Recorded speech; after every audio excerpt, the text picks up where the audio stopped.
अकबर अक्सर बीरबल से प्रश्न पूछकर उसकी बुद्धि की परीक्षा लेते रहते थे। एक दिन उन्होंने 3 प्रश्न बीरबल के समक्ष रखे। वे प्रश्न थे: ईश्वर कहाँ रहता है? ईश्वर कैसे मिलता है? ईश्वर क्या करता है? प्रश्न सुनकर बीरबल ने कहा, जहाँपनाह, मैं इस प्रश्न पर उत्तर सोच विचार कर कल दूंगा। अकबर ने बीरबल को दूसरे दिन तक का समय दे दिया। घर जाकर बीरबल इस प्रश्न पर सोच विचार करने लगा। पिता को विचार मग्न देख बीरबल के पुत्र से रहा न गया और वह पूछ बैठा, पिताजी, क्या बात है? आपने जब से घर में प्रवेश किया है तब से सोच में डूबे हुए हैं। बीरबल ने अकबर द्वारा पूछे गए प्रश्न अपने पुत्र के आगे रख दिए। प्रश्न सुनकर बीरबल का पुत्र बोला, पिताजी, इन प्रश्नों के उत्तर बादशाह अकबर को मैं दूंगा। आप कल मुझे अपने साथ दरबार ले चलिएगा। बीरबल राजी हो गया। अगले दिन वो अपने पुत्र को साथ लेकर दरबार पहुंचा। बीरबल को पुत्र के साथ आया देख अकबर सहित सारे दरबारी हैरान थे। फिर बीरबल बोला, जहाँपनाह, मैंने आपके द्वारा पूछे गए प्रश्न अपने पुत्र को बताए। वो उन प्रश्नों के उत्तर देना चाहता है, इसलिए मैं उसे अपने साथ दरबार ले आया। इतना कहने के बाद बीरबल ने अपने पुत्र को अकबर के सामने कर दिया।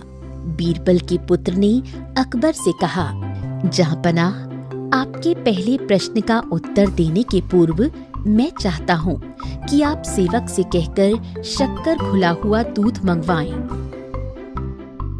कुछ देर में एक सेवक शक्कर घुला दूध लेकर हाजिर हुआ।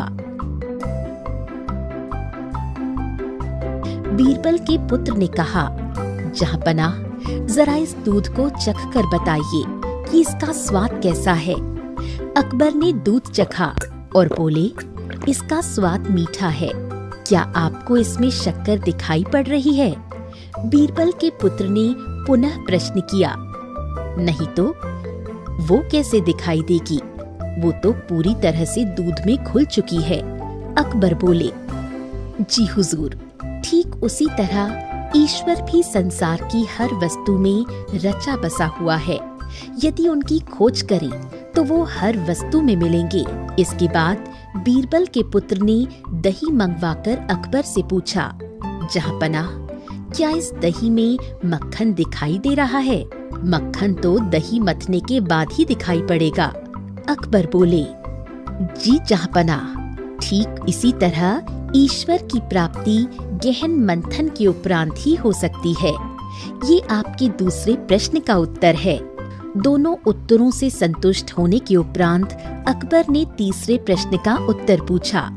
इस पर बीरबल के पुत्र ने कहा, जहाँपनाह, इस प्रश्न का उत्तर भी तभी दे पाऊंगा जब आप मुझे अपना गुरु मान लेंगे।